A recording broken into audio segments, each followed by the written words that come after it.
He is, of course, one of the top flyweight fighters on the planet. November 7th, he gets his shot to become the brave flyweight champion in his title fight. It is always my great pleasure to welcome in Mokaev. Mohammed, how are you?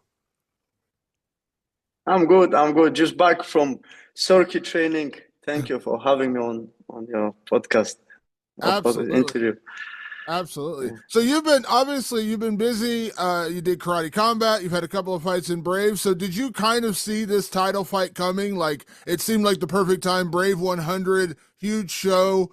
I feel like it's probably the right time, right?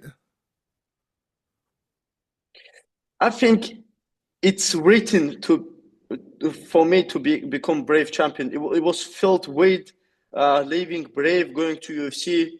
I've got a picture with Brave built when I was 19 years old, when I'm fighting in IMFs, especially IMF work with Brave, and something that felt weird when I left here without being champion. So I'm back to my roots, back home, fighting UFC helped me to build my name and show that I'm proven best flyweight in the world. It's not like they can say like I'm fighting nobody's. I already proved I fought best guys in the world, and now just something one belt to my career. Absolutely. Can I ask, like, obviously you started your career in Brave. That's literally where you had your first professional fights. And then obviously we know you went to the UFC and now you're back. How has the experience been, returning to Brave? Great, great. We have never had problems, to be honest. Never had between me and Brave. It's like a family to me. When I was leaving to UFC, they said it's your dream. You're going, and they knew I would represent them anywhere. I still turn up to the shows. They're family to me. They're more than organization, and they welcome me back with warm. Yeah, Yeah. absolutely. Obviously, like you want to stay active, you want to stay busy. Can I ask, like, because Brave has been well known for having a really good flyweight division. I think that's the benefit of going to Brave. They actually have a really good flyweight division. Do you see that in terms of like the level of competition you're facing? And obviously, you got a couple of wins. Now you got Gerard Burns on November 7th. Do you feel like you are getting a good level of competition in Brave? 100%. I think Brave always have great people, great fighters in the division. We have Nagano, we have Hamza Chimaev, Ikram Aliskerov, Ilya Topuria, like Albazi ranked. First defeat was Albazi was in the Brave. So Brave had great tournament. For example, Zach Markovsky. There was another one, Ali Bagaudinov, who fought for the UFC belt against Demetrius Johnson. And yeah, great names here. Shorty Torres, Josie Torres, and it's high level competition over here. Absolutely, absolutely. Can I ask, like, how much you knew about Gerard Burns when you got his name as your opponent for this title fight? I looked him up. Solid fighter, 7-1, good record. But how familiar were you with him when that was the name that got offered? I was I was in UFC and I cornered one of my teammates, and he won by KO, and he was like talking a lot, and then I'm like, okay, I like his striking, I like his confidence. I don't think he's a bad guy, and then once I left UFC, he's screaming my name in every fight, and it's like I'm like Mokaev running away from me and all this. I'm like, hey, come on, man. It was just fight after Manol Cape, and then I see like Jared Burns saying, I'm running away from him. I ran from nobody, and he gonna get what he wished for. Yeah, I mean, you got to be careful what you wish for, right? Yeah, yeah. Um, Can I like I saw a video that they posted, Brave posted, I think you posted on your social media that it felt like the flyweight title's a little cursed over in Brave because they've had like these situations where they had a title fight set up, one guy missed weight. They had a title that great tournament that was set up. And obviously, Jose Torres, we all know his name. obviously his father passed away, tragedy there, but it just seems like all these weird situations just kept happening. Is it? Do you feel like it's almost like fate that you came back there? You were kind of born in Brave in a way, and now here you are coming back to fight for the title. Do you feel like this actually is like it was just like they were holding the title for you? It almost felt like they were just waiting for you to come back to get that title. I feel like I'm one of the guys in the flyweight history. I would count myself in top five who's trying to save the flyweight division around the world. And I won't say I'm on the top. There's Demetrius Johnson, Henry Cejudo, Pantoja, I would say, and then there's like maybe I'll name one more. I don't know, but I would be in that list to save that division. And while was the division was going, somebody was pulling out, somebody was stepping in. So two guys from the tournament I already beat. It was Blaine O'Driscoll and Abdul Hussein. He's actually fighting tonight on YE Warriors. I don't know about the results. Need to see. He's 13-2 right now. So there's some good guys. I felt like I'm in final of the tournament right now. Absolutely, absolutely. What would it mean to you, Muhammad? Like you've been doing this for so long. You started out, fighting amateur as a teenager. You were, very close to a title shot when you were in the UFC. I mean, what do you feel like it's going to mean to you to finally get like that title belt wrapped around your waist? Because you've worked so hard for this, and I remember talking to you. I think our first interview was like maybe after your second pro fight or something. So like you've been at this for a while. So Yeah. like, what do you feel like it'll mean to you to finally have that championship belt around your waist? First of all, it will mean a lot to me. This is my first professional fight, 5 rounds, title shot, history behind Brave, IMF when I first time came to Bahrain. It's something that been in like, you know, um, I don't know what it's called. I remember this word. It's like something you see it while you're young, and then it comes become truth in real life. Something to me happens now, and I also see the UFC belt near future around my waist, and I see something. Imagine right now I have focus on a Brave. They look after me, and prove the world why I'm not gonna give up. It's not like I left UFC.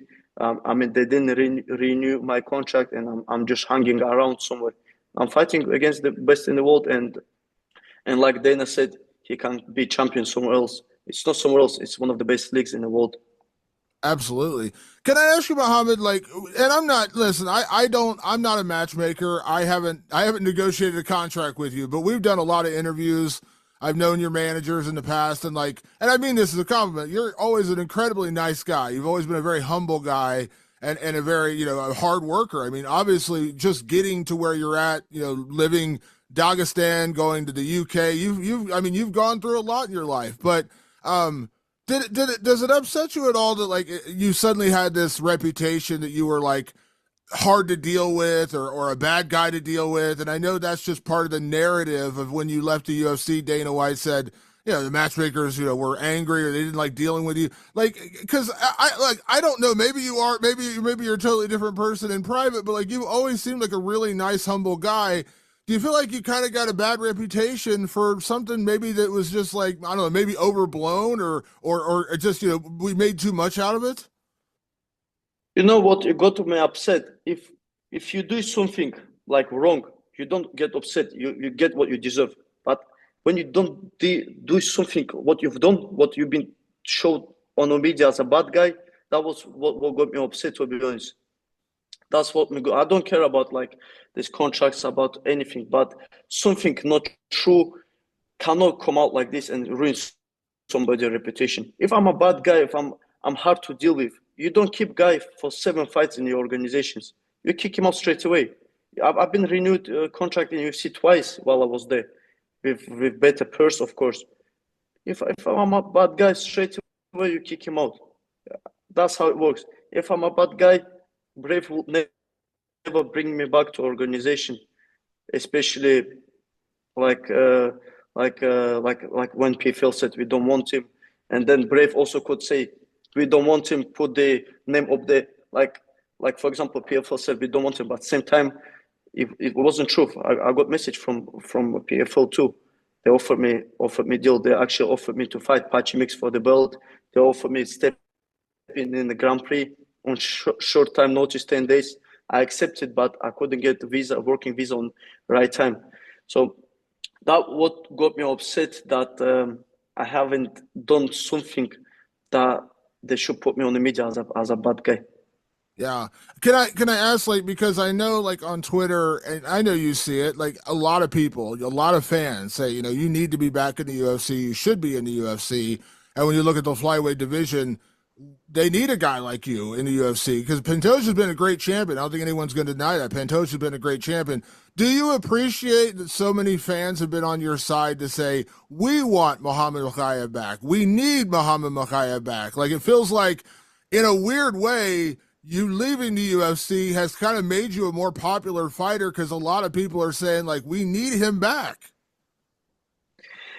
So that's why I'm fighting back. I'm fighting back for my dream. That's why a lot of people like, we need to get you back, we need to get you belt. And that's why I'm still going with my career. Financially, today I can finish my career and chill with my family and travel around the world. So only a reason because I have people's back, people's support, and the real people who know me from outside of fighting, they still got my back. So my reputation never been ruined from the person who actually knew me before UFC and after UFC. UFC helped me to build my brand, helped me to get on my feet. I didn't have a house. I was renting a house. Now I have everything. And because of one thing, what they said on the media, doesn't mean that they're bad people. Like, they give me 7 fight platform to fight on the biggest card in the world. They pay me. There was no problem between me and them, like, personally. So I still be thankful. Doesn't matter if they sign me or not. What they put me on the map, and now Brave continuing building me as a brand and saving the division. Can I ask your opinion, Mohammed? Because obviously we got the flyweight UFC flyweight title fight coming up in December. Pantoja against Joshua Van. Joshua Van's kind of come in out of nowhere and looked great. Another young guy. Can I ask your opinion on that fight? And I think a lot of people are favoring Pantoja. He's been a great champion, but you can never count out a guy like Joshua Van. He's a tough kid. He's got great boxing. I think he's got best boxing in flyweight division right now. Him and Charles Johnson. Whereas Charles Johnson knocked him out, but boxing, it's always 50-50. Also, one could knock him out too. So striking, it's always 50-50. And but I think Pantoja is a dog. He's been in that division so long. So I think once Pantoja take him down, his boxing not gonna help him. I'm happy for Van. His first guy born in 2000 fight for the belt. I couldn't do it, and I'm happy. I want him to become champion, and I wish him all the best. But I think Pantoja is too experienced for these people. I have trained with Pantoja. You see, I mean, you see what he did to Kai Kara France. You see what, obviously matchup wise with Joshua Van, incredible grappler. I think everyone kind of agrees it's going to take somebody with great wrestling and great grappling to deal with a guy like Pantoja. Now, I'm just thinking, who do I know who has great wrestling and great grappling? I'm trying to think who I'm talking to right now. Do you feel like it's going to take a guy like you to beat a Pantoja? Like that's gonna be what it takes to dethrone a guy like that. I think it'd be one of the biggest fights. I think UFC releasing me made my name even bigger. Like, who didn't even knew me, they find out about like 7-0 go caught first time in the history. I think it made even bigger. And if I come back, I think all eyes gonna be on the flyweight division, like Brave champion versus UFC champion. Yeah, and I want to be clear. Like, I know Brave treats you very well, and you were very happy in Brave. So I don't want to make it sound like Brave is not treating you well. You seem very happy in Brave, but you understand. Like, it feels like everyone knows. Like, at some point you're going to go back to the UFC because it's almost like unfinished business. And let's be honest, you were a top 5 fighter in the world when you left, and it's not like you've fallen off, and you're still so young. So, like, Brave is great. I just feel like everyone knows at some point we're going to see you back in the UFC. I assume you probably agree. I think it's written, but right now I have like Jared Burns in front of me. like you said, it's unfinished business. Like I imagine belt around my waist, and that's how I feel in my mind. But right now, I believe I'm not believe I know I'm highest paid flyweight in the world right now. That's how Brave treats me, and like I can go to their office anytime, talk to the president Mohammed Shahid. It's we talk more than about business than actually fighting. We just sit down in the office for 2 3 hours sometimes. Like it's 20 minutes away from my apartment here. I'm in Bahrain. Like we're really close. The Sheikh Khalid, the prince behind the prince of Bahrain, behind the scenes. He's my brother, you know. So they will support me in anything I'll do in my life. So I don't want to like also look past my next fight too. Yeah. What is it? What is it? I said, I think that's a huge statement you said there. Like you're the highest paid flyweight in the world. I think that says a lot. Like, because at the end of the day, listen, I know it's about competition. It's about becoming the best in the world, but you're a fighter. You got to make a living. I mean, that's got to mean something to you that Brave is making that kind of financial investment in you. 100%, 100%. It's like, nobody watches flyweight like realistically. It's not as excited, but it's most skill skill set in the whole divisions of UFC. I would say it's a bantamweight and flyweight. I think we're more skilled fighters than any other divisions, and because the name of it's called flyweight, it already doesn't represent good the division because it's flyweight. People like it's either lightweight or it's a heavyweight. So people Yeah. tune in to they don't know the division, but sound as a flyweight, it's already sound negative as for the division. That's my opinion, realistic opinion. But we need to get paid. We need to feed our family, and I think I have 38 fights between amateur and professional. I think I deserve this right now. Yeah, absolutely. And I know Brave, like obviously you're in Bahrain, which by the way, they have such a tremendous wrestling community in Bahrain. I'm a big wrestling guy. Man, they have some beasts in Wow. Bahrain.